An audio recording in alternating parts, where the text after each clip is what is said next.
Acho que esse encontro, mais do que mostrar os dados, que como eu disse, estão no relatório, é a esperança de que nós continuemos a fazer esse tipo de análise, né? Que agora a gente tem um Código de Processo Civil, nossos alunos aí sabem, vimos o filme do Fux falando da reforma, e a gente tem que começar a pensar no novo código, não com base na impressão pessoal, na doutrina, no argumento de autoridade, mas num Código de Processo Civil baseado na realidade. Portugal, por exemplo, teve uma grande reforma processual recentemente, toda ela calcada numa pesquisa empírica de âmbito nacional. Então é isso que nós gostaríamos de ter aqui no nosso processo civil e aqui na nossa escola. Então eu vou passar algumas informações que eu pincelei rapidamente. E tem outra informação. Felizmente, nós fizemos um cálculo errado, viu, professor Joaquim? Tivemos mais pessoas do que esperávamos. Então, os exemplares que nós imprimimos acabaram. Mas é o seguinte, quem ficou sem acabou tendo uma vantagem, porque essa era uma versão preliminar. Viram que não está com capa dura ainda. Era uma versão só mesmo para o evento. Então, depois vocês podem mandar o e-mail para o Alessandro, direitorio@fgv.br, com o endereço de vocês, enfim, que a gente vai mandar depois os exemplares coloridos, capinha dura, enfim. Quem quiser depois substituir a versão. Então, que bom, né, que tivemos o número aí maior do que esperávamos. Bom, mas para contextualizar, por que a gente faz pesquisa empírica aqui? Porque a gente começa a ver, essa história de crise do judiciário já virou um jargão, um lugar comum, todo mundo diz que há crise, não só no Brasil, né, as pesquisas empíricas apontam isso, e sempre nesse discurso de crise aparece a questão da morosidade. Né? E como é que o legislador, como é que o Brasil tem lidado com essa questão da morosidade da justiça? Com reforma na lei.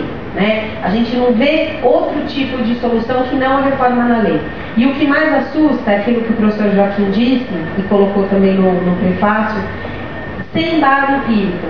Né? Então o que a gente tem? A gente tem aqui um direito processual caminhando no escuro, com um novo Código de Processo, como eu disse, sendo gestado, né, e sem base empírica, sem conhecimento da realidade. Então é essa cultura que a gente quer pelo menos plantar uma sementinha para tentar mudar. Então, com base nisso, nós criamos aqui no Sejus uma linha de pesquisa chamada Efetividade das Reformas Processuais. A gente quer começar a entender a realidade com dados estatísticos, com dados empíricos, para com base nela propor política pública, reforma legislativa. Às vezes a reforma legislativa nem é a melhor solução. Ou, pelo contrário, como mostra essa pesquisa, a reforma legislativa é sim uma solução que pode trazer resultado. Mas a gente não pode só ficar na impressão pessoal. Né? Então, essa pesquisa Decisão Monocrática Grave Interna é apenas um estudo dessa linha maior que a gente quer implementar uma linha mesmo, né? Então, agora Decisão Monocrática Grave Interna, de repente súmula vinculante, enfim, tantas reformas que nós tivemos. A eleição desse tema, ela teve uma justificativa.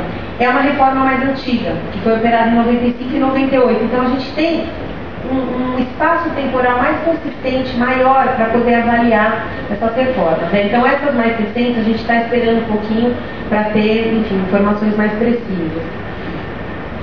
Será que eu estou apontando certo? Acabou a pilha?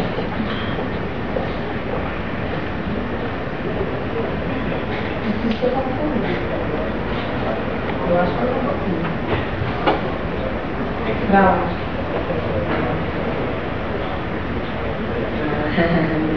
Bom, e aí como é que a gente tem então na história do processo civil brasileiro o julgamento tradicional dos recursos? Sempre aquele julgamento colegiado, né? Então a gente tem os 3 julgadores ali, os desembargadores, até temos os desembargadores aqui, mas são alunos também, sabem que eu uso esses desenhos. Mas dizendo que o relator, ele não julga, ele apenas, como o nome sugere, relata a demanda, o recurso que vai ser julgado pelos seus pares. Então, vocês já perceberam qual vai ser o meu primeiro pedido alegre dessa apresentação, né? Qual? Tire os ingleses e bote os brasileiros. Tá certo. E a gente tem, então, tradicionalmente, no processo civil brasileiro, essa estrutura do julgamento colegiado dos recursos. Né? Então, para quê? Qual é a ideia? Já houve uma decisão monocrática singular em primeiro grau. Então, a ideia é que o recurso seja julgado por 3 pessoas, que haja uma reflexão profunda para, em última análise, a gente ter uma decisão mais justa. Esse é o quadro tradicional, o mundo ideal. Né? Como é que ficou depois da reforma do 557? O que a gente tem hoje? Bom, o relator, que antes, como o ministro Gélio só relatava e mandava para o julgamento colegiado, hoje ele virou, e essa figura aqui, os meus alunos sabem, mas não vai tocar a musiquinha do super-homem hoje, né? Ele virou o super-juiz. Então, ele recebeu aí poderes que foram conferidos pela reforma do 557, que ele pode tanto dar provimento ao recurso, como negar, se ele for manifestamente inadmissível, improcedente, enfim. Ou seja, hoje ele não apenas relata, prepara o recurso para o julgamento colegiado, mas ele mesmo julga sozinho o mérito. E de que forma? Ele mesmo tem esse poder de decidir se ele vai julgar monocraticamente ou se ele vai mandar para o colegiado. Tá? Agora, e aquela parte que fala o seguinte: eu não me conformo com a decisão do relator, eu quero que o colegiado, que é o juiz natural para julgamento do meu recurso, eu quero que o colegiado julgue o meu recurso. O que ele vai fazer? Agravo interno. Curiosamente, quando eu fui dessa aula, eu também, viu, aí, quando eu fui preparar, me choquei, porque curiosamente quem vai julgar o agravo interno é o colegiado que originariamente julgaria. E mais, o relator está lá de novo. Né? Então, adoro aquela frase de um aluno que eu sempre reproduzo: a parte já chega perdendo de 1 a 0. Então, a pergunta é: será que é racional essa reforma? Antes, os 3 desembargadores ingleses que julgavam direto. Hoje a gente autoriza que o relator julgue sozinho, mas se a parte não se conformar, a gente confere poderes para o colegiado julgar de novo. Ou seja, ao invés de 1, a gente tem 2 julgamentos. Será que a gente vai ter celeridade? E aí o nome da pesquisa, ou mais um degrau na longa escalada recursal. Então a pesquisa, na verdade, a gente queria quantificar exatamente isso. Quantas decisões monocráticas? Será que a lei pegou? Porque também tem outra coisa, gente. Muitas reformas que são feitas, a gente não sabe nem se elas são de fato aplicadas. Então, será que o relator está julgando sozinho? Será que a lei pegou? E se sim, será que a parte está se conformando ou ela usa o agravo interno? Então, e quanto tempo demora uma decisão e outra? Então, essas são basicamente as perguntas que nós fizemos. A metodologia, por sorte, o Tribunal de Justiça do Rio tem um sistema de informática muito apurado. Então, a gente conseguiu trabalhar com a totalidade das decisões. Nós fizemos um filtro no sistema de informática e tivemos 100%. Qual é a vantagem disso? Os alunos também que eu apresentei as pesquisas já sabem, a gente não tem que coletar processo em prateleira, desarquivar processo, correr o risco de aquela amostra não ser representativa. Então, a gente pode garantir que a gente trabalhou com 100% dos processos.